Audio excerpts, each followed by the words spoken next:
See if you recognize someone you know in the following story. It might even be you. A lot of very intelligent, thoughtful, and even awakened women allow behavior towards them that would make most people cringe. And I was reminded of this while witnessing the following. Mid-30s male came in a backyard screaming obscenities at his former girlfriend, making threats and demands in front of her and her friends and family, including her son. She then cowered and followed him out the yard, trying to calm him down. Like, she should have just ignored him, right? Have you ever witnessed something like this and don't know what to do to help either party? I mean, everybody in the backyard was traumatized by this. So right now, you're listening to Scientific Healing with Dr. Anastasia. I know the power of vibrational healing by combining physics and ancient healing arts to develop my own system that has amplified results for hundreds of my clients and healing students. The most important factor in your life for health, wealth, longevity, and happiness are your relationships. You can discover more about scientific healing and the deceptively simple processes for interacting with others positively and effectively. Go to scientifichealer.com/relationship to learn how to be energetically attractive to others and magnetically attract the right people to you. One thing I've discovered in working with some amazing women and men is that they might be totally brilliant and yet their relationships are challenging, difficult, and even baffling to them and to others. This is especially difficult for highly sensitive and empathic people. I too struggled because of my introverted nature, my upbringing, and my sensitivity towards others. There are several reasons, about a dozen, that women are attractive to abusive men and vice versa, men attractive to abusive women, and it has nothing to do with intelligence. Intelligence, IQ and emotional intelligence are really two different things. And there are about a dozen reasons that are commonly given by the abused partner themselves as to why they don't or won't leave a destructive and abusive relationship. So today I'm going to talk about two of them, and they're a little bit related. And I'll outline my experiences along with some of the before and after healing results. First of all, just so you know, relationships are energetically very, very complex and are at the top of that list of factors that are important for your health, longevity, happiness, and even your wealth. And relationships operate on all levels of your existence, which means spiritual, emotional, mental, physical, financial, relational, right? And to complete a full relationship healing when trauma is involved in your interpersonal life, healing is done on about 12 energetic connections to others, to your higher self, and also internally. And so you can imagine that an abusive relationship with one individual means that there are probably others, particularly with someone early in your life where you didn't really have a choice in the matter. Basically, as my mom used to say, up until 18, you're a victim, and after that, you're a volunteer. So the problem with these early relationships is that it often leads to distorted thoughts about yourself and what a healthy relationship should look like. So that's the first reason, is that your internal feelings about what you're doing and all of that are really distorted. And I when I was very young, I knew it didn't feel good. I got told I should know better when I was doing things that just came naturally to active, curious kids, but felt I was to blame for doing something quote unquote wrong. And I thought there was something wrong with me. So then when someone came along that said they loved me, my concept of what love meant was actually unhealthy. If I got yelled at for things that I had no control over, like, oh, a letter didn't arrive on time, and then I would get yelled at. It felt kind of normal, like, oh, it didn't rise above the threshold of abnormal, like, where you would put your hands up and go, no, that's not for me, right? After all, it was always my fault and I was always wrong. So early in my relationship, we agreed. He said it was my fault and I agreed that it was my fault, right? So there's no reason number one, it's a distorted sense of self. And it comes from someone else exerting a huge amount of control on you and dictating what is right and what was wrong. In other words, they become your God. And you don't even realize you're experiencing abuse. Like I didn't. It's like the guy that tries to talk you into something you don't want to do and you say no. And they take it as a challenge to convince you otherwise. So they wear you down until you say yes. In a world where you're respected, a no is a no and a yes is a yes, period. And a lot of people that have healthy sense of self, when they say no and the other person tries to convince them, the healthy person will just walk away and say, I'm out of here, right? But the unhealthy person will stay in it. So along with the always feeling wrong about everything you choose to do, your self-worth is also damaged. So that's number 2. And when I was younger, I didn't really feel like I belonged in the world because I was kind of an oddball. I was highly successful academically in the sciences and then later in my career. So in my professional life, I didn't allow that abusive behavior. I really drew really clear boundaries.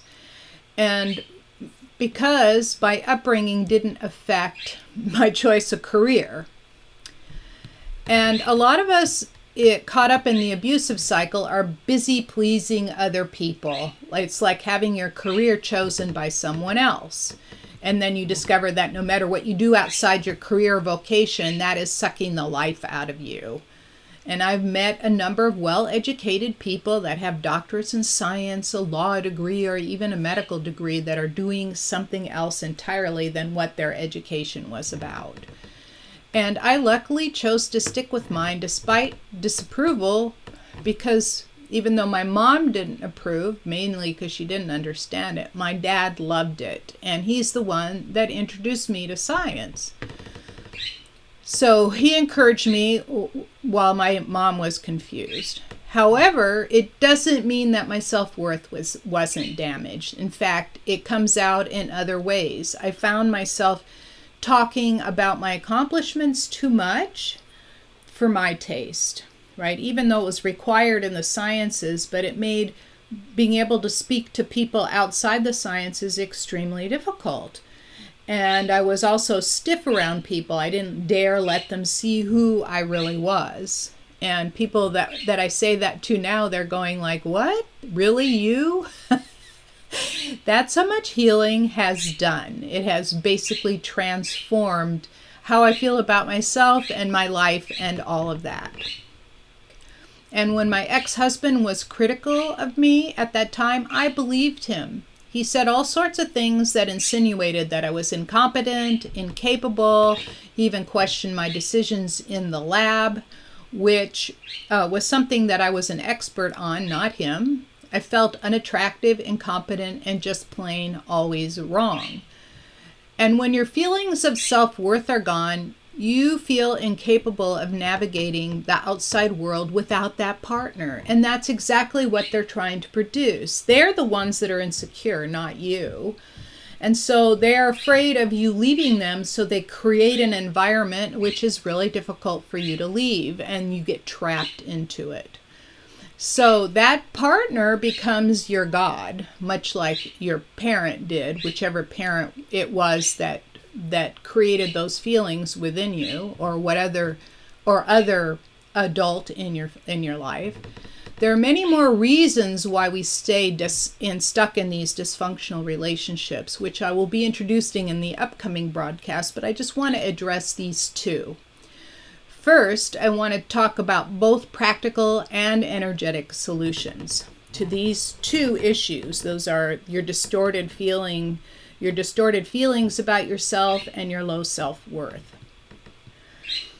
So I wanted to share some of the thought processes that I went through back at that time. I was, I'm 68 now. I was about 41, so it's getting to be quite a while.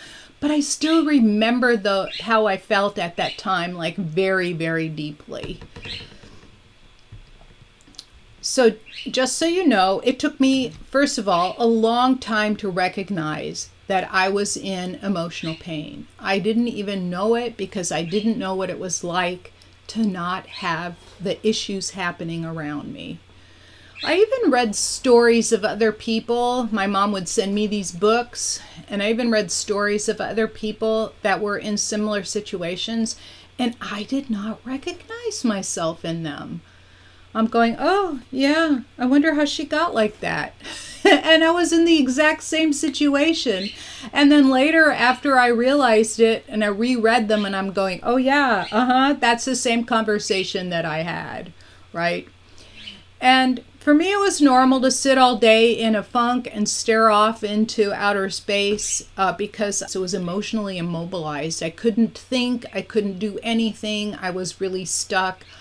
I just didn't know how to get out of it. I knew on some level that I was miserable because there were many days where I felt like getting in my car and just driving off into the sunset and going somewhere else. So you know that when you feel like that, something's not up. Now I would never dream of it because I love my life. So the other thing is that I second-guessed everything that I said to others, feeling like, oh, I didn't say the right thing. And so then I took this mini quiz in a book that I was reading, and it said, well, if you answer yes to 2 out of the 10 questions, you're in some emotional pain. But I answered yes to 9 out of the 10 questions, and I realized, oh my God, I must be in emotional pain, but I can't tell what it is.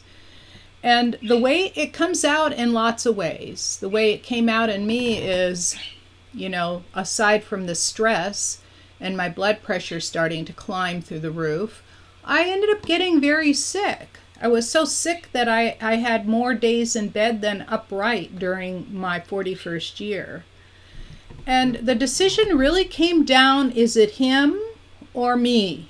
Right? And the scary thing is, if I didn't have 2 young children at the time, which I felt very, very committed to being here and healthy for, I would have chosen him. But because they were there, I chose me. That's how low my feelings of self-worth were. So here are some of the simple steps that I took to kind of get myself out of that hole. I felt like I was stuck in this deep well and there was only this little light above that I was trying to climb up to. I took my son's baseball bat. It was plastic. And I hid myself in my room and I beat a pillow, and I kept beating it to release the anger that I had stored up all the years. I started to realize the injustices, and I started beating the pillow. And the thing that I started to realize is that it wasn't them, it was me. I was allowing it, because you have full power to take back your life. And that was my first step. And then a few days later, I went out in my garden. We had a whole bunch of dandelions in the lawn, and I just pulled them out one by one, and I imagined that every unhealthy behavior, every unhealthy relationship, every angry word ever said to me was being dug out and thrown out. We were clearing our lives out. I was clearing my life and my children's life out of all that unhealthy stuff. And that both of those were, was kind of weird, but kind of cathartic. And then I went jogging every morning. It was my meditation time. It was probably the thing that kept me from dying. And even when I was really sick, I would go for walks. And I would say, if I can't run, I'll walk. And if I can't walk, I'll crawl. Right? And during one of the walks, I used to think that everything was wrong with me because I liked science and sports and doing, building things and doing things that men liked. And so then there must be something wrong with me being a female, because my mom used to have this kind of like look at me like, why are you doing that? Why are you lifting weights? Why are you running all the time?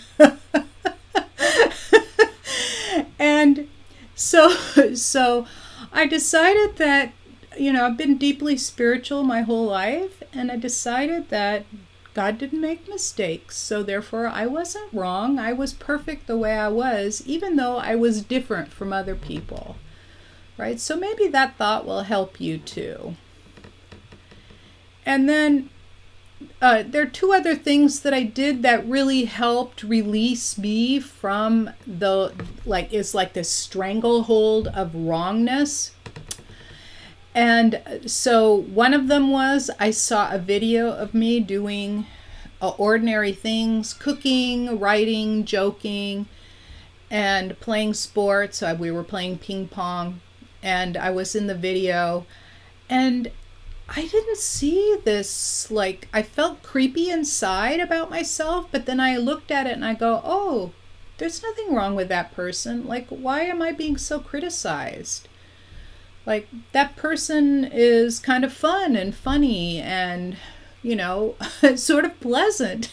And so I realized that you can't judge yourself because you are in the container and you can't see the outside. And it isn't until you're filmed, and a lot of us don't like being filmed, and or are very self-conscious about it. And so then when you finally see yourself, like I saw myself, and I'm going, oh, that person's all right. And I mentioned it to my secretary at the time, and she goes, yeah, you're a lot of fun to be around. And I'm going, oh, that's interesting. That's something I never even considered.